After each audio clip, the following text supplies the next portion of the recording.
এবার মুহাদ্দিস সাহেব চিন্তা করতেছেন, এ তো সাংঘাতিক মহিলা, একে আর কি বলবো। এবার বলতেছে, বুড়িমা আপনি আমার কাছে, আপনাকে একটা প্রস্তাব দেই। আমার কাছে যেহেতু উট আছে, আপনি উটের উপর ওঠেন, আর আমি আপনাকে নিয়ে আপনার বাসায় পৌঁছায় দিই। এই প্রস্তাব দেওয়ার সঙ্গে সঙ্গে মহিলা প্রস্তাবকে গ্রহণ করার জন্য আর একটা আয়াতে কারিমা তিলাওয়াত করলেন। তিনি বললেন, ওয়া ইন তাফআলু মিন খায়রি ইয়ালামহুল্লাহ। জোরে বলুন আল্লাহু আকবার। আল্লাহ রাব্বুল আলামিন বলছেন, দুনিয়ার কোনো মানুষ যখন কারো কোনো উপকার করে সেটা আল্লাহ জানে, এবং ভালো কাজের বিনিময় আল্লাহ তাকে দেন। তার মানে বুড়ি বুঝালেন, তুমি আমাকে একটা ভালো প্রস্তাব করেছো, আমি তোমার সাথে যেতে চাই। যেরকম সুবহানাল্লাহ। মহিলা যখন উটের উপর সর হলেন, সর হওয়ার সঙ্গে সঙ্গে মুহাদ্দিস সাহেবের দিকে বুড়ি লক্ষ্য করে দেখলেন, মুহাদ্দিস সাহেব বুড়িমার দিকে তাকায় আছে। এবার মহিলা আর একটা আয়াতে কারিমা তিলাওয়াত করলেন, বললেন, কুল্লিল মুমিনিনা ইয়াগুদ্দু মিন আবসারিহিম। হে নবী, আপনি আপনার উম্মতদেরকে, আপনার মুমিন উম্মতদেরকে জানিয়ে দিন, তারা যেন পরনারী থেকে চক্ষুকে নিম্নগামী করে। এই আয়াতের দ্বারা বুড়িমা বোঝানোর চেষ্টা করলেন, মুহাদ্দিস সাহেব আমি বুড়ি মানুষ, জ্বরে ওঠার জন্য আমার না জানি কাপড়টা বেসদর হয়ে যেতে পারে, আপনি আপনার চক্ষুকে নিম্নগামী করে। আমার ভাইরা, কোরআনুল কারীমকে তৎকালীন সময় মুসলিম মনীষীরা কিরকম ভাবে মহব্বত করত আমাদের শোনার দরকার আছে না? ইনশাআল্লাহ। হযরত আব্দুল্লাহ বিন মুবারক রহমাতুল্লাহি আলাইহি, তিনি একজন জগৎ বিখ্যাত আলেম ছিলেন। কি ছিলেন? জগৎ বিখ্যাত একজন আলেম ছিলেন, আল্লাহর ওলি ছিলেন। তিনি মুহাদ্দিস সাহেব ছিলেন। তিনি একবার হজ করতে গেলেন। হজ করে যখন হজ থেকে সমাপনী করে হজ থেকে ফিরবেন, তিনি খেয়াল করে দেখলেন কেউ নাই, কিন্তু কাবার চত্বরে কে যেন চাদর মুড়ি দিয়ে শুয়ে আছে। সুবহানাল্লাহ। তিনি খেয়াল করলেন যে কাবার চত্বরে কে যেন শুয়ে আছে, না জানি মরা নাকি জিন্দা। এই জন্য কাছে গিয়ে তিনি সালাম দিলেন, আসসালামু আলাইকুম ওয়া রাহমাতুল্লাহ। চাদরের ভিতর থেকে সালামের জবাব ওয়ালাইকুম আসসালাম না হয়ে চাদরের ভিতর থেকে জবাব আসলো, সালামুন কাওলাম মির রাব্বির রহিম। জোরে বলুন আল্লাহু আকবার। পরম করুণাময় অসীম দয়ালুর পক্ষ থেকে তোমার উপরে শান্তি পতিত হোক। জোরে বলুন সুবহানাল্লাহ। হযরত আব্দুল্লাহ বিন মুবারক রহমাতুল্লাহি আলাইহি আশ্চর্য হয়ে গেলেন এবং বললেন, মা, হজ করতে এসে তো সবাই চলে গিয়েছে, আপনি কেন এখনো এখানে একাকী পড়ে আছেন? সেই মহিলা কোরআনুল কারীম থেকে একটি আয়াতে কারিমা তিলাওয়াত করে তার কথার জবাব দিচ্ছেন। জোরে বলুন সুবহানাল্লাহ। তার মানে হলো, এই মহিলাটা এমন একজন মানুষ যে যার সাথে কথা বলে কোরআনের আয়াত ছাড়া তিনি একটাও কথা বলেন না। তিনি বললেন, কোরআনুল কারীম থেকে একটি আয়াতে কারিমা তিলাওয়াত করলেন। তিনি বললেন, মান ইউদ্লিলিল্লাহু ফামা লাহু মিন হাদ। জোরে বলুন আল্লাহু আকবার। তিনি বললেন, যে মহান রব্বুল আলামিন দুনিয়ার কোন মানুষকে পথভ্রষ্ট করে দেয়, দুনিয়ার কোন মানুষ তাকে পথ দেখাইতে পারে না। তার মানে হলো, আমি হজ করতে এসেছি, সাথী সঙ্গী আমাকে রেখে চলে গিয়েছে, আর আমি পথ হারিয়ে ফেলেছি, এখন আমার উপায়টা কি? জোরে বলুন সুবহানাল্লাহ। মুহাদ্দিস সাহেব বলতেছেন, এখানে আপনি একাকী কতদিন যাবত আছেন? মহিলা এবার বলছেন, সালাসা লায়ালিন সাবিয়্যা। জোরে বলুন আল্লাহু আকবার। 3 রাত পূর্ণ হয়ে গিয়েছে। আব্দুল্লাহ বিন মুবারক রহমাতুল্লাহ আলাইহি বললেন, 3 রাত যেহেতু পূর্ণ হয়ে গিয়েছে, আপনার খাবারের কে ব্যবস্থা করেছে, কি খাইছেন? মহিলা এবার এই কথার জব কুরআনুল কারীম থেকে একটি আয়াত পাঠ করলেন এবং বললেন, আল্লাযী খলাকানি হুয়া ইউতঈমুন, আল্লাযী খলাকানি ওয়া ইয়াসকিন। তিনি বললেন, ওই মহান রব্বুল আলামিন যিনি দুনিয়ার মানুষের রিজকের দায়িত্ব নিয়েছে, ওই মহান রব্বুল আলামিন আমার রিজিকের ব্যবস্থা করে দিয়েছে। হযরত আব্দুল্লাহ বিন মুবারক রাহমাতুল্লাহ আলাইহি খুব আশ্চর্য হয়ে গেলেন। এবার প্রশ্ন করলেন, মা, এখানে আপনি একাকী এসেছেন, কিন্তু ভালো কথা, আপনার খাবারের ব্যবস্থা যেহেতু আল্লাহ করেছে, এখন কি খাবেন বলেন? মহিলা এবার বলতেছে, আমি রোজা আছি। কি আছে? রোজা আছি। সেটা সে বাংলায় বা তার মাতৃভাষায়, তার যেটা ভাষা সেই ভাষায় কিন্তু সে বলে নাই। এই কথাটাও তিনি একটি কোরআনের আয়াত পাঠ করেই জবাব দিলেন, কারণ সুবহানাল্লাহ। তিনি বলতেছে, ওয়া আনতাসুমু খায়রুল লাকুম ইন কুনতুম তা'লামুন। জোরে বলুন আল্লাহু আকবার। এবং বললেন, সুম্মা আতিম্মুস সিয়ামা ইলাল লাইল। জোরে বলুন আল্লাহু আকবার। তিনি বলতেছে, তোমাদের রোজাকে আল্লাহ রাব্বুল আলামিন বলেছেন, তোমাদের রোজাকে সকাল থেকে সন্ধ্যা পর্যন্ত পূর্ণ করো। আর নফল রোজা যে ব্যক্তি বেশি বেশি রাখবে, সেটা তার জন্য কল্যাণকর হবে। অতএব আমি রোজা রেখেছি মুহাদ্দিস, তুমি আমাকে যদিও খাবারের কথা বলতে পারো, আমি তোমার খাবার গ্রহণ করতে পারবো না। যেরকম সুবহানাল্লাহ। এই কথা বলার পরে মুহাদ্দিস সাহেব বলতেছে যে, আপনি হয়তো নফল রোজাই রেখেছেন, আর সফরগত অবস্থায় তো ফরজ রোজাও ছেড়ে দেওয়া যায়, তো আপনি আমার এখান থেকে কিছু খাবার নিয়ে খান।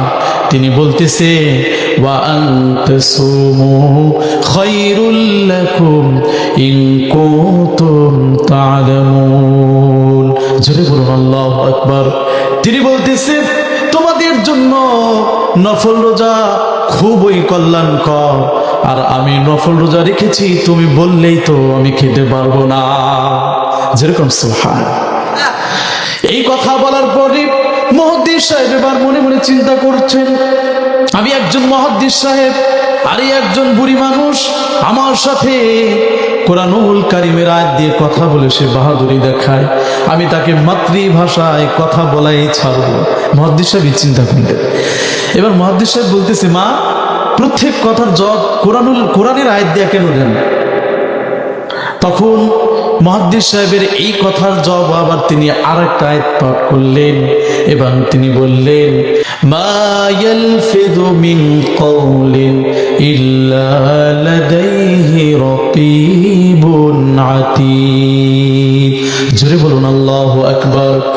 তিনি বলতেছে, মানুষ এমন কোনো কাজ করে না যেই কাজ ফেরেশতারা রেকর্ড করে রাখে না, এমন কোনো কথা বলে না যেই কথা ফেরেশতারা রেকর্ড করে রাখে না। এই জন্য আমি চিন্তা ভাবনা করে সিদ্ধান্ত নিয়েছি, জীবন যতদিন থাকবে আল্লাহর কালামের একটি আয়াত ছাড়াও আমি কথা বলবো না।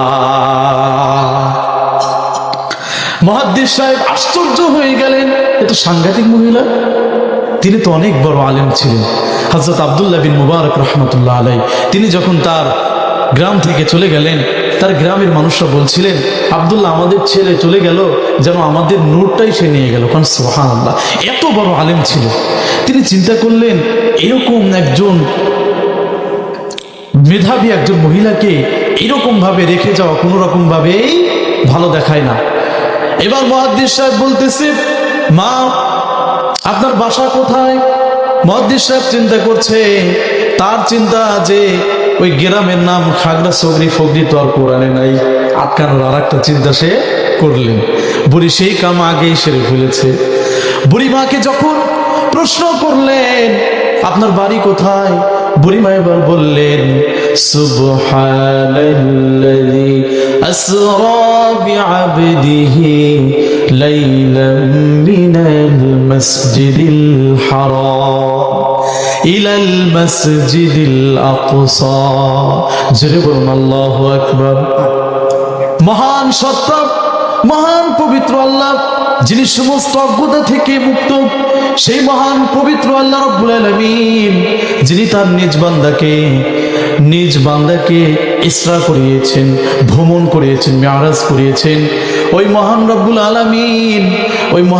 আলামিনের নাম ধরে আমি বলি যে আমার বাড়ি হলো বাইতুল মুকাদ্দাস, আর মসজিদুল হারামে আমি এসেছি হজ করতে।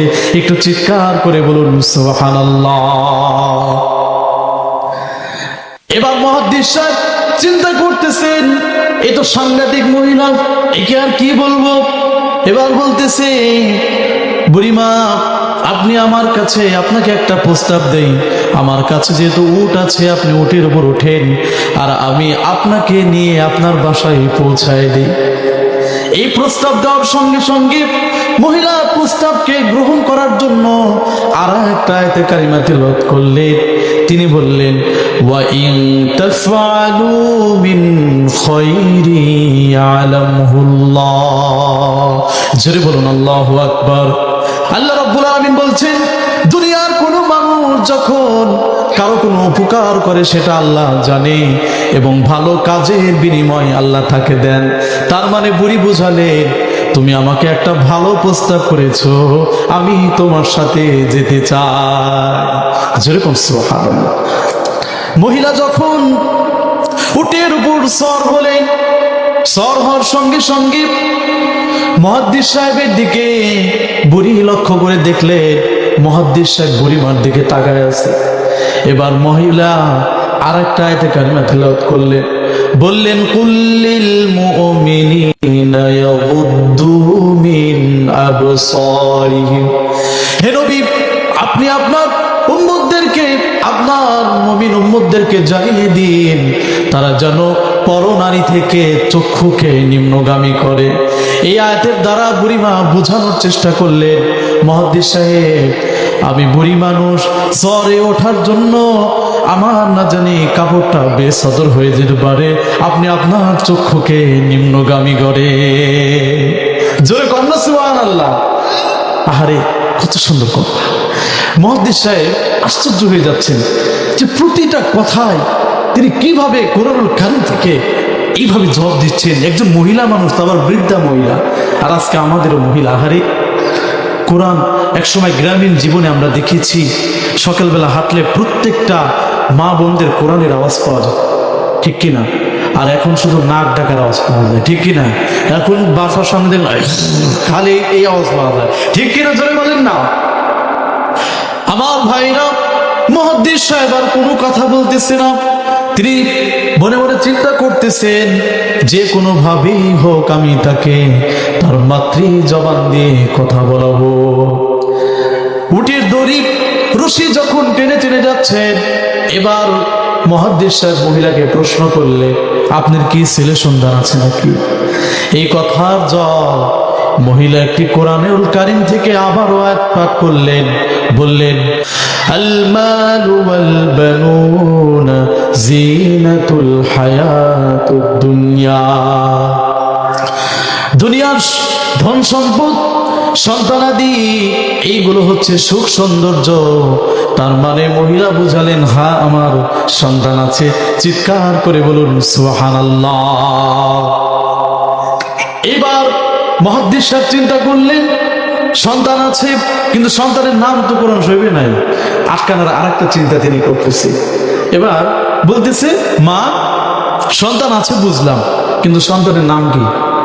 বুড়ি সেই কাম আগেই সেরে রেখেছেন। কন্যা সুবহানাল্লাহ। মহিলা এবার বলতেছেন, ইয়া ইয়াহইয়া খুযিল কিতাবা বিকুওয়া ওয়াত্তাখাযাল্লাহু ইব্রাহিম খলিলা। জোরে বলুন আল্লাহু আকবার। মহিলা বলতেছে, আমার সন্তান দুইটা, একটার নাম হলো ইয়াহইয়া আর আরেকটার নাম হলো ইব্রাহিম। একটু জোরে বলা যাবে কি সুবহানাল্লাহ। আর আজকে আমার মা বোনরা আহারে নাম রাখে হচ্ছে পিয়ারা বেগম, আবার নাম রাখে বাংলা আর আরবি মিক্স করে শুভ রহমান, কৌশিক আহমেদ, বাতাস খাতুন, অক্সিজেন বেগম, আছে না নাই? এরকম নাম মনে আপনাদের এখানে নাই? বল্টু, নানটু, আছে না নাই?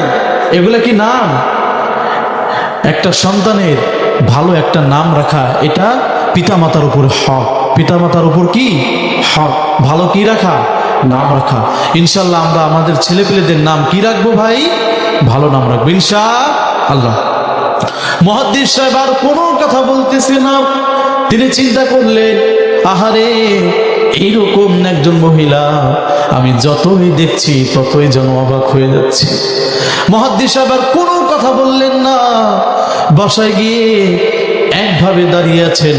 সন্তানরা মহিলাকে দেখে আগায় আসলেন, সন্তানকে দেখে বললেন, ফাবআসু আহাদাকুম বিওয়ারিকিকুম হাযিহি ইলাল মাদিনা। আমার কাছ থেকে কিছু সামগ্রী নিয়ে যাও আর টাকা পয়সা দিয়ে কিছু ফল কিনে নিয়ে এসে মুহাদ্দিস সাহেবের সামনে রেখে দাও।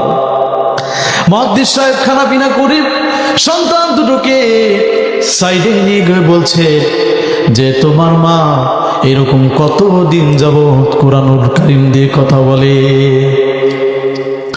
দুইজন সন্তান বলতেছি, হুজুর আমি আমার বুঝ হওয়ার পরে আমি 40 বছরের মধ্যে আমার মাকে একটা কথাও কোরআনুল আয়াত ব্যতীত বলতে দেখি নাই। আরো যারা বলেন সুবহানাল্লাহ। এত বড় দামি কথা, কয় বছর? আরো জোরে কর না সুবহানাল্লাহ। কত বড় একজন আল্লাহওয়ালা মহিলা, কত বড় একজন আল্লাহ আশিক, কত বড় কোরআন প্রেমিক। সুবহানাল্লাহ। এত মহব্বত কোরআনুল কারীমকে তারা করেছে। আর আমি আপনার অবস্থা কি? আমি আপনি কোরআন থেকে দিনে দিনে সরতে নিজেকে একদম সরে ফেলছি। কোরআনুল কারীম তো দূরেই থাক, শুদ্ধ করে কোরআনটা পড়তেও জানি না। ঠিক কিনা বলেন না? আমাদের চাইতে হতভাগা কেউ আছে? এই